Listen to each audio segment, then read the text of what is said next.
Hello students, this is Jayashree and welcome to my YouTube channel. आज हम पढ़ने वाले हैं क्लास 12 फ्लेमिंगो की poetry on Jennifer's tigers by Adrienne Rich. Adrienne Rich ने इस पोइट्री में एक फिक्शनल कैरेक्टर ऑन जेनिफर को लिया है, जिसके थ्रू हमें वो वीमन की before marriage and after marriage के बारे में बता रही हैं। जैसे बिफोर मैरिज कैसे वो बहुत ही फ्रीडम, बहुत ही इंडिपेंडेंस फील करती हैं, बट जस्ट आफ्टर मैरिज वो अपने आप को बहुत ही कंट्रोल्ड, बहुत ही डिपेंडेंट फील करती हैं। तो आफ्टर मैरिज वीमन की कैसे एक्सपीरियंसेस होते हैं, कैसे उसकी रिस्पॉन्सिबिलिटीज़ बढ़ जाती हैं, उन सभी के रिगार्डिंग ये पोइट्री उन्होंने राइट की है। तो चलिए आगे बढ़ते हैं और line by line Hindi expression समझते हैं हर एक स्टेज का। बट आगे बढ़ने से पहले मैं आपसे एक बात कहना चाहूँगी कि अगर आप हमारे चैनल पे न्यू हैं तो प्लीज़ इसे सब्सक्राइब करें, लाइक करें, शेयर करें विद योर फ्रेंड्स। चलिए आगे बढ़ते हैं। तो फर्स्ट स्टेंजा में एड्रियन रिच ने हमें कहा है, Aunt Jennifer's tigers prance across a screen, bright topaz denizens of a world of green. They don't fear the man beneath the tree, they pass in slick chivalric certainty. Aunt Jennifer's tigers, जैसे कि इस title का meaning बिल्कुल भी ये नहीं है कि आंट जेनिफर ने टाइगर्स एज अ पेट रखे हुए हैं। यहाँ पे आंट जेनिफर्स कुछ टाइगर्स को ड्रॉ कर रही हैं एक स्क्रीन पे। बेसिकली वो एम्ब्रॉयडरी वर्क कर रही हैं और एम्ब्रॉयडरी में वो अभी टाइगर की डिज़ाइंस बना रही है फ्रेम पे। तो स्क्रीन का मतलब आप यहाँ पे फ्रेम से ले सकते हो। और प्रैंस का मीनिंग होता है बहुत ही हैप्पीली, बहुत ही जॉय के साथ में उछल कूद करते हुए चलना। जैसे आपने देखा होगा जब हम बहुत खुश होते हैं तो हम नॉर्मली नहीं वॉक करते, हम उछलते कूदते हुए वॉक करते हैं। तो यहाँ पे ये जो टाइगर्स हैं वो भी उछलते कूदते हुए वॉक कर रहे हैं उस फ्रेम पे, उस स्क्रीन पे। Bright topaz denizens of a world of green. World of green यानी कि फॉरेस्ट, डेनिजन्स यानी कि नेटिव। किसी पर्टिकुलर जगह पे कोई मैन या कोई एनिमल जब रहता है तो उसे वहाँ का नेटिव या डेनिजन कहते हैं, ठीक है। और bright topaz, topaz one type of stone है जो बहुत ही येलो कलर का होता है और बहुत ही ब्राइट दिखता है। तो यहाँ पे टाइगर्स के जो कलर हैं उसको ब्राइट टोपाज से उन्होंने कंपेयर किया है। तो वो कह रही हैं कि ये जो वर्ल्ड ऑफ ग्रीन में यानी कि फॉरेस्ट में रहने वाला जो हमारा टाइगर है जिसे वो ड्रॉ कर रही हैं वो कैसा लग रहा है, ब्राइट टोपास के जैसा, बहुत ही चमकीला, बहुत ही येलो सा है, ठीक है, जैसा कि टाइगर का कलर होता है। अब उन्होंने आगे कहा है, they don't fear the man beneath the tree. अच्छा, ये जो टाइगर आंट जेनिफर ड्रॉ कर रही हैं वो ट्री के नीचे खड़े किसी भी मैन से डरते नहीं हैं। जैसे रियल में अगर किसी फॉरेस्ट में कोई हंटर है और वो ट्री के नीचे खड़ा है तो टाइगर उसे देख करके एक बार छिप जाएगा और फिर वो वहाँ से भागने की कोशिश करेगा, ठीक है, क्योंकि वो उसका कभी भी शिकार कर सकता है। लेकिन यहाँ पे टाइगर जो फ्रेम पे वो ड्रॉ कर रही हैं उसको ऐसे किसी भी मैन का डर बिल्कुल भी नहीं है। अच्छा, यहाँ पे जो मेन वर्ड यूज़ हुआ है पर्टिकुलरली, इसका भी एक मीनिंग है कि कहीं ना कहीं आंट जेनिफर को उनकी मैरिज लाइफ में किसी मैन के थ्रू कंट्रोल किया जा रहा है। मे बी वो उनका हस्बैंड हो या कोई और हो, लेकिन कहीं ना कहीं उनकी जो इंडिपेंडेंस है या जो फ्रीडम है वो इस मैन के थ्रू ही प्रोड्यूस हुई है। The pace and slick chivalric certainty.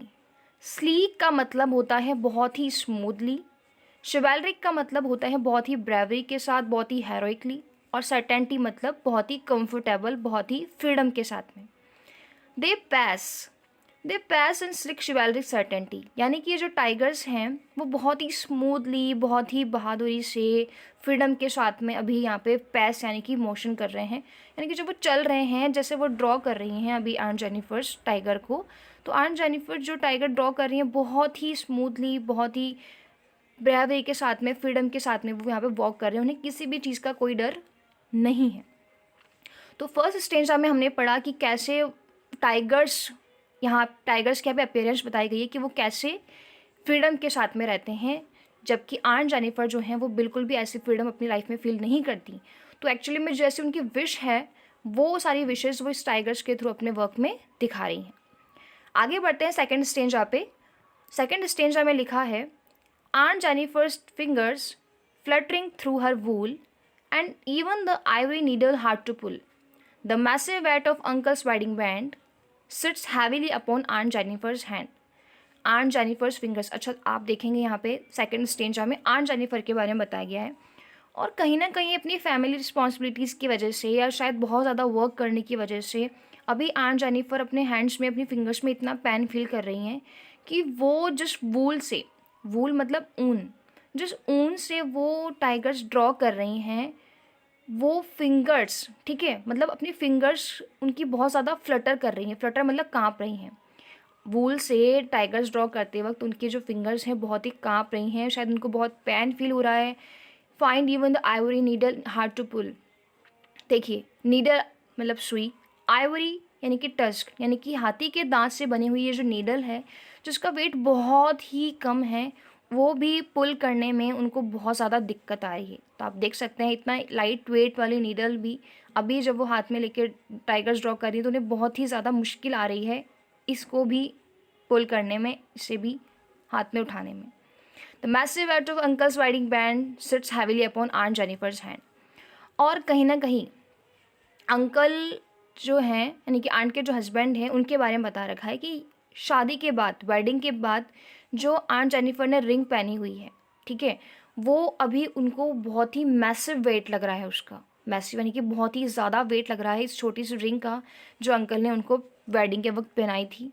और ये रिंग इवन अगर आंट जेनिफर उतार भी देती हैं तब भी उसका जो एक साइन, एक जो निशान बना हुआ है उनके फिंगर पे, कहीं ना कहीं वो उनको याद दिलाता रहता है कि अभी भी उनकी लाइफ में जो प्रॉब्लम्स आई हैं आफ्टर मैरिज, या जो ज़्यादा ही रिस्पॉन्सिबिलिटीज़ आ गई हैं, वो कभी भी उनसे दूर नहीं जा सकती, क्योंकि वो निशान अभी भी बना हुआ है और वो अपने आप को वैसे ही सफ़र फील करती रहती हैं। तो आगे बढ़ने से पहले हम समझेंगे कि ये सेकंड स्टेज में एक्चुअली कहना क्या चाह रहे हैं। यहाँ पे आंट जेनिफर की रिस्पॉन्सिबिलिटीज़ के बारे में, आफ्टर उनकी मैरिज कैसे वो सफ़र करती हैं, क्या क्या प्रॉब्लम्स आती हैं, वो सारी बातें हमने पढ़ी। और अंकल का जो वेडिंग बैंड है, यानी कि शादी के बाद अंकल की वजह से जो उनको शायद कहीं ना कहीं कोई दुख हुआ है, कोई सफरिंग उन्होंने, कोई प्रॉब्लम उन्होंने फेस की है, उसके बारे में वो कह रही हैं कि उनको वो वेट, वो छोटी सी रिंग का भी वेट बहुत ही ज़्यादा लग रहा है। ठीक है, चलिए थर्ड स्टेज में हम बढ़ते हैं। When aunt is dead her terrified hands will lie still ring with ordeals she was mastered by the tigers in the panel that she made will go on prancing proud and unafraid. देखिए, यहाँ कहा है कि जब aunty की death भी हो जाएगी ना, उसके बाद भी जो उनके ये टेरिफाइड हैंड्स हैं, जो डरे हुए उनके हाथ हैं, वो तो क्या होंगे, विल लाई। जब उनकी डेथ हो जाएगी तो उनके जो डरे हुए हैंड्स हैं वो तो एक जगह फिक्स हो जाएंगे, मतलब मर जाएंगे, तो वो हैंड्स भी नहीं रहेंगे।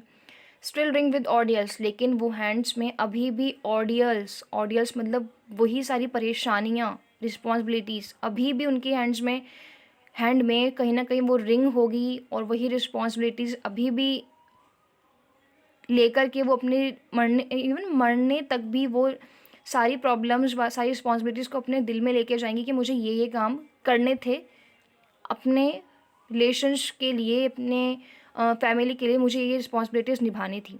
शी वॉज मास्टर्ड बाय, अच्छा, जिन रिस्पॉन्सिबिलिटी से उसको मास्टर्ड किया जा रहा है, कहीं ना कहीं अधिकार जताया जा रहा है उनके ऊपर कि आपको ये काम करने हैं, तो वो सारी चीज़ें उसके बाद मरने के बाद भी जाएंगी।